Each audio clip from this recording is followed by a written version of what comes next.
Capítulo 4.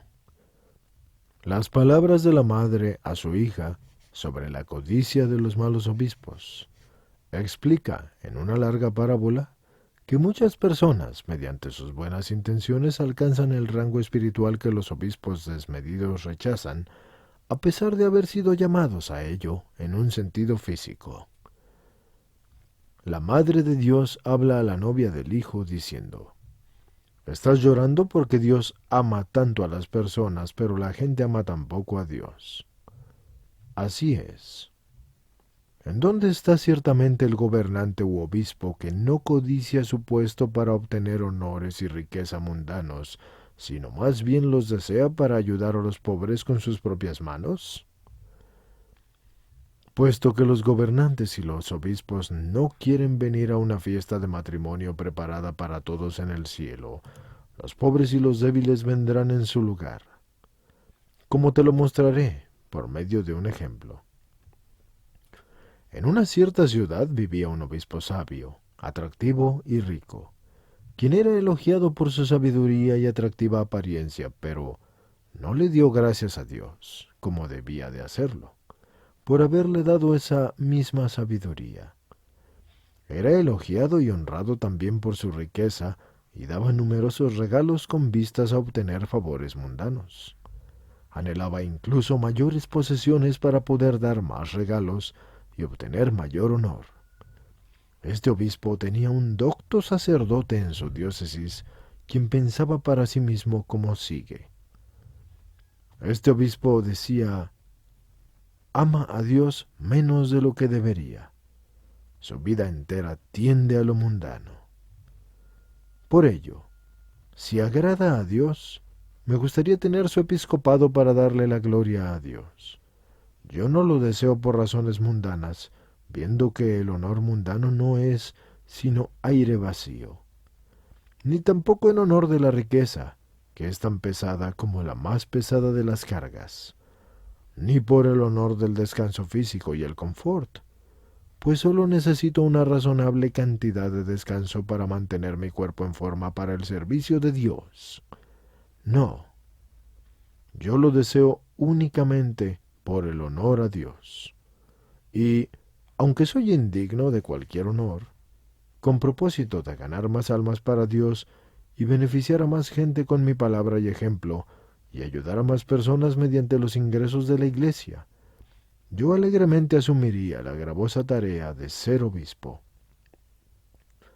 Dios sabe que preferiría morir de una muerte dolorosa o soportar amargas penurias que tener el rango de obispo. Soy susceptible de sufrir, como cualquier prójimo. Pero aún así, aquel que aspira al oficio de obispo desea una noble tarea. Y por esta razón yo deseo de buena gana el honorable título del obispo junto con la carga del obispo, aunque yo lo hago del mismo modo como deseo la muerte. Deseo entonces también el honor como un medio para salvar a más almas. Deseo la carga para mi propia salvación y para mostrar mi amor a Dios y a las almas. Deseo el oficio con el solo propósito de ser capaz de distribuir más generosamente los bienes de la Iglesia a los pobres, y para instruir a las almas francamente, y para instruir más audazmente a aquellos que están en el error, y para mortificar mi carne más completamente, y para ejercitar autocontrol más asiduamente, como un ejemplo para los demás. Este canónigo prudentemente reprendió a su obispo en privado. No obstante, el obispo lo tomó a mal y avergonzó al sacerdote en público. Presumiendo imprudentemente de su propia competencia y de su moderación en todo. El canónigo, sin embargo, se entristeció con las faltas del decoro del obispo y soportó los insultos con paciencia.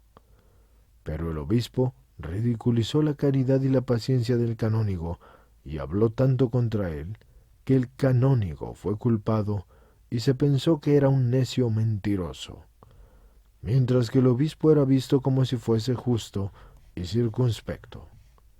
A la larga y con el paso del tiempo, tanto el obispo como el canónigo fallecieron, y fueron llamados al juicio de Dios.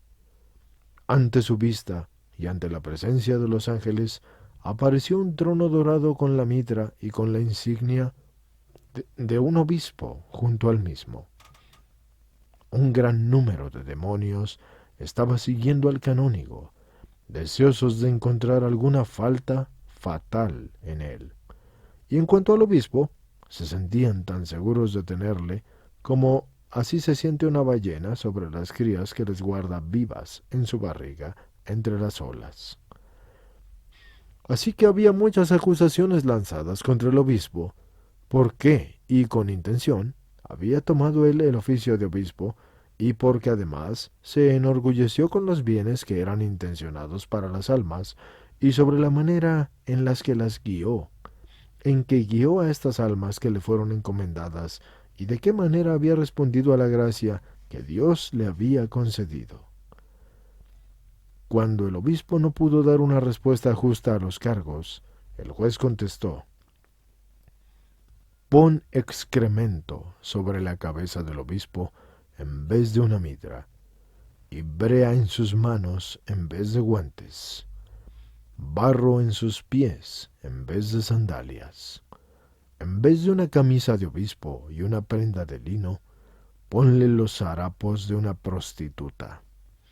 Haz que tenga la desgracia en vez de honor, y en vez de una fila de sirvientes, haz que tenga una turba furiosa de demonios». Entonces el juez añadió: «Pon una corona tan radiante como el sol sobre la cabeza del canónigo, guantes dorados en sus manos, coloca zapatos en sus pies, déjale ponerse las ropas del obispo con todo honor». Vestido con su atuendo episcopal y rodeado por la corte celestial, fue presentado al juez como un obispo al que se le da honor. El obispo, sin embargo, se marchó como un ladrón con una cuerda alrededor de su cuello. A la vista de él, el juez apartó sus misericordiosos ojos, tal como lo hicieron todos sus santos con él. Esta es la manera en la cual muchas personas, mediante sus buenas intenciones y en un sentido espiritual, alcanzan el rango del honor desdeñado por aquellos que fueron llamados al mismo en el sentido físico. Todas estas cosas tuvieron lugar instantáneamente ante Dios, aunque por tu bien fueron actuadas con palabras, pues 1000 años son como una simple hora ante Dios. Sucede cada día que, así como muchos obispos y gobernantes no quieren tener el oficio para el cual fueron llamados, Dios elige para sí a pobres sacerdotes y asistentes parroquiales, quienes, viviendo de acuerdo a su mejor conciencia, estarían contentos si pudieran ser de beneficio a las almas para la gloria de Dios, y así hacen lo que pueden. Por esta razón, ellos tomarán los lugares preparados para los obispos. Dios es como un hombre que cuelga una corona dorada a la puerta de su casa y que grita a los transeúntes: «Cualquiera, de cualquier nivel social, puede ganarse esta corona. La obtendrá aquel que está más noblemente vestido en virtud». Has de saber que si obispos y gobernantes son sabios en sabiduría mundana, Dios es más sabio que ellos en un sentido espiritual, pues eleva al humilde y no da su aprobación al orgulloso. Has de saber también que este canónigo elogiado no tuvo que preparar su caballo cuando se marchó a predicar o a realizar sus obligaciones, ni tuvo que encender el fuego cuando él estaba a punto de comer. No. Él tuvo sirvientes y los medios que necesitaba para vivir de una manera razonable. Tenía dinero también, aunque no era para su propio uso avariento, pues ni siquiera si hubiera tenido toda la riqueza del mundo, habría dado un solo céntimo para convertirse en obispo. Pero ni por todo el mundo se habría negado a ser obispo, si esa era la voluntad de Dios. Entregó su voluntad a Dios, listo para ser honrado por el honor a Dios, pero también listo para humillarse por el amor y el temor de Dios.